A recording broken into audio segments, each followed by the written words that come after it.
Hey, salut, j'espère que ça va bien. Il y a quelques temps, dans la famille, on m'a fait goûter un magret séché fait maison, et vu comment c'était bon, je me suis dit que je le referais bien ici, avec toi. Au début, j'ai voulu le faire nature, mais visiblement, c'était possible de l'aromatiser avec pas mal de trucs. Alors c'est pour ça qu'aujourd'hui, je voulais te parler de la recette du magret séché aux épices. Bien évidemment, la liste des ingrédients devrait s'afficher par ici, et pour la suite, on se retrouve en cuisine.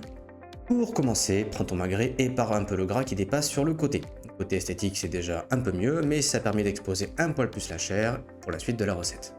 Quand c'est bon, prends un bac assez grand pour ta viande, ouvre le fond de gros sel avec une épaisseur d'environ 1 demi-centimètre, voire un peu plus, pose ton magret dessus, la peau vers le bas et couvre entièrement ta viande. Ici, c'est impératif de ne plus voir de chair exposée à l'air libre pour obtenir un résultat homogène et éviter le développement de moisissures éventuelles. Quand tout est couvert, réserve le tout dans un coin à température ambiante entre 12 et 24 heures selon la taille de ton magret. Le délai passé, tu peux enlever le sel et rincer bien comme il faut ta viande. Prends un papier essuie-tout ou un torchon pour éponger à sec. Ça te paraît simple et anodin, mais ici, enlever toute humidité aide également à l'absence de moisissure. Maintenant, prends les épices de ton choix pourvu que tout soit sec et garde à l'esprit que le but est juste d'enrober ton magret.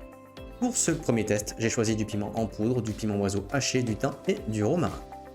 Lorsque tu as bien frotté le tout, enrobe-le dans un torchon ou une étamine à confiture comme moi avant de réserver au frigo pendant 3 semaines au grand minimum.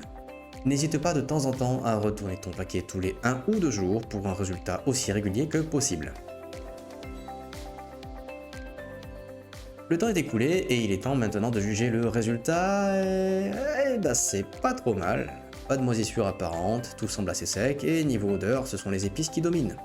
Visiblement, niveau goût, c'est pas mal du tout. La texture est là, on sent bien le piment, le goût du canard, mais dans l'ensemble, ça reste assez doux en bouche. À titre personnel, je verrais bien ça sur un bon plateau de charcuterie, ou bien même sur des salades, une belle poivronnade, des tapas, ou simplement un apéro. Et ce sera tout pour la recette. Le principe reste simple et ça met bien en valeur le produit. Alors si tu as l'occasion, n'hésite pas à tester ça, tu vas pas le regretter. Si jamais tu as aimé la vidéo, la recette, n'hésite pas à cliquer sur le bouton s'abonner, mettre un pouce bleu, ça soutient énormément la chaîne. Et surtout, ça me permet d'échanger à l'occasion avec toi. Sur ce, je te souhaite une bonne fin de journée, cuisine bien, surtout fais-toi plaisir, et on se dit à la prochaine en cuisine. Allez, ciao, bye bye.